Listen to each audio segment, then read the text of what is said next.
Vanakkam, pranams and a super special welcome to this week's Sunday Sadhana, your favorite Hindu magazine program on SABC2. We return to your screens today with an episode that promises to leave you refreshed and thoroughly rejuvenated for the new year.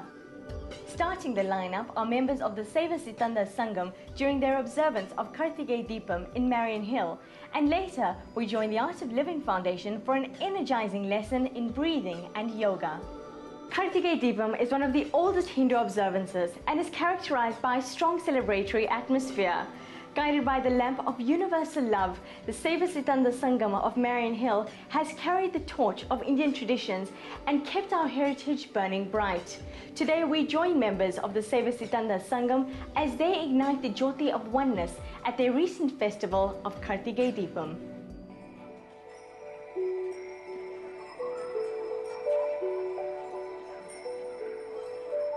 Karthikey Deepam actually dates back more than 2,200 years ago. Karthikey Deepam is extolling the Supreme Lord in the form of the light.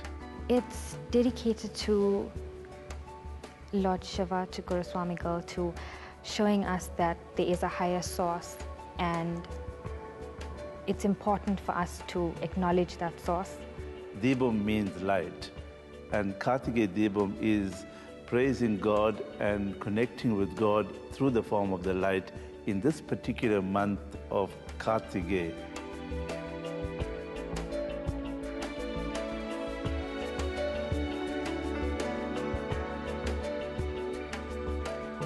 All the devotees meet at the base of the hill, and we do the first chant at the base of the hill. We light the first light at the bottom, and then all the devotees, we walk together as a group through a pathway that has been cleared out to go up the hill. And at 5 strategic points on the hill, we stop and chant the mantras, extolling God as the light. We sing praise Guru Swamigal, Lord Shiva, and we sing hymns.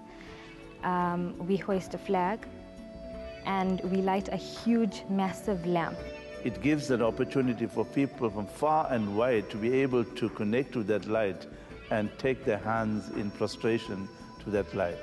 We know Lord Shiva is love, and when we light that lamp, that love is spread throughout our community.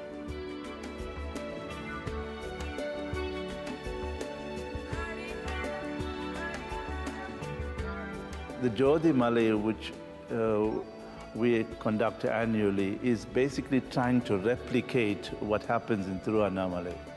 The more we chant and the more we sing bhajan, the more it generates the production of pranic energy, and the pranic energy that pervades there.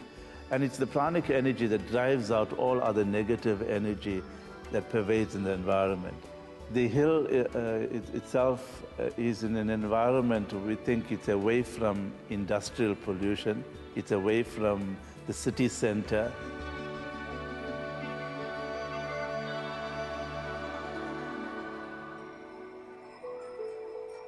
The walking up of the hilltop signifies your obstacles, and like that spiritually you have obstacles, you have challenges that you have to face, and overcoming it is the top. When you reach the top, it's basically overcoming all of your obstacles and you have a sense of achievement.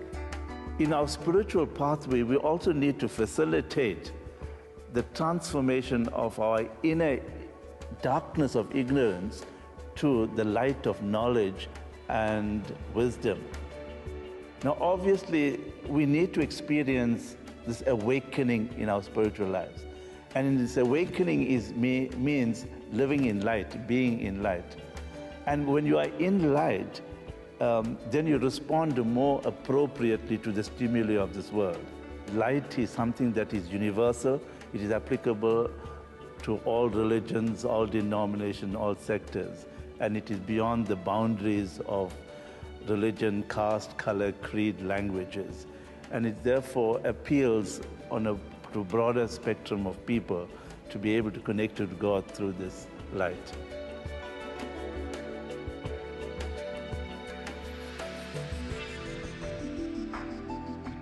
When we facilitate our lives back into this illumination, then we experience who we really are.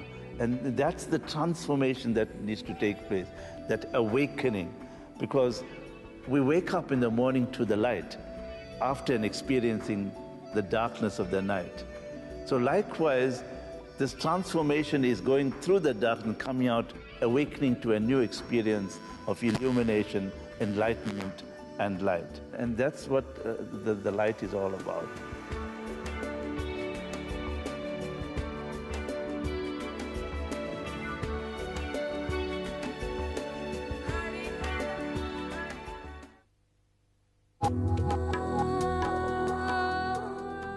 Breath is our life force, the fundamental connection between the physical and the spiritual.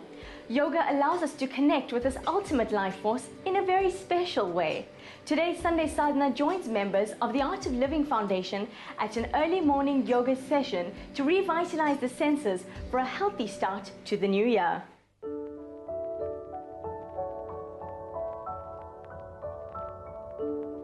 What is the first act of life?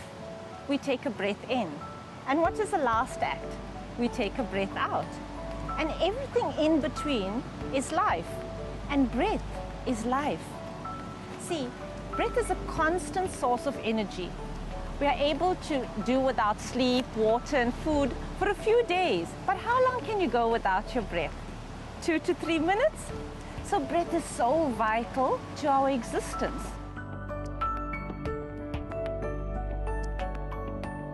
How do you breathe when you're angry and stressed? It's either tight and shallow or fast and short. And how do you breathe when you're joyful? It's long and light, and you can almost hardly feel your breath. It's almost imperceptible.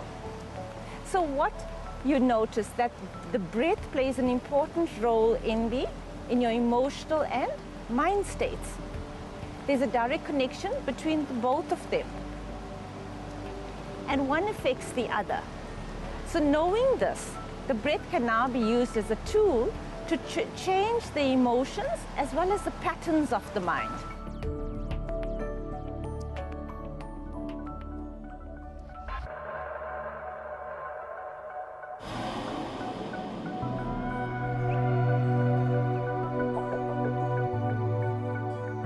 So every morning we get up, we wash this body, we have a bath, shower, clean the body. What we're walking around with, not so clean minds. The only way to control your emotions now is to control the rhythms of your breath. Breath is tangible, see? Breath is like a string and the mind is like kite. So this, the only way to handle the mind is through the breath. The secret is in the breath.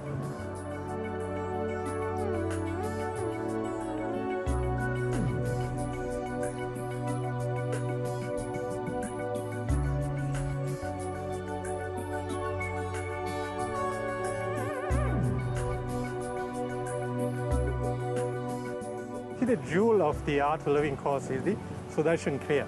Right?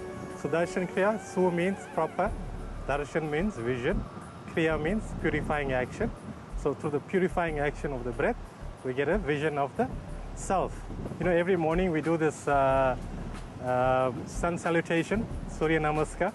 We do it at home and behind closed walls and here facing the sun and doing it. It was so incredible. It was goosebump moments.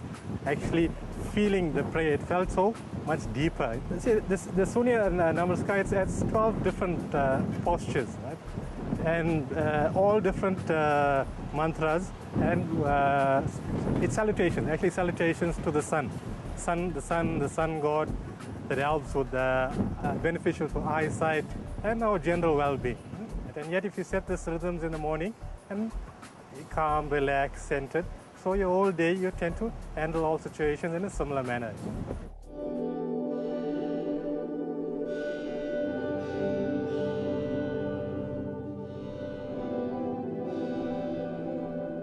We are only using 30% of our lung capacity, and that is why the mental, physical, and emotional toxins cannot be released, because we are only breathing from the chest area.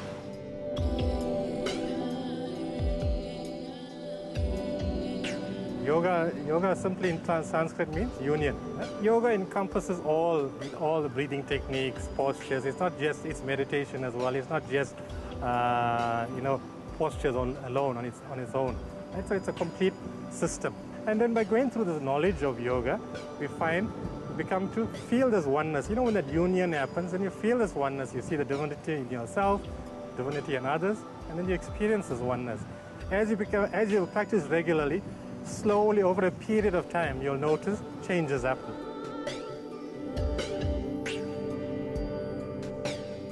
See, it doesn't remove yourself from the world. You still remain in the world, but what it does is quietens the mind.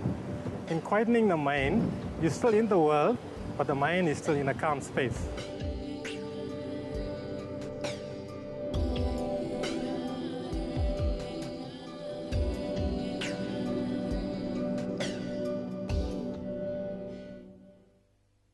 The Art of Living organization's founder, Sri Ravi Shankar, once said, "A poor man celebrates the new year once a year.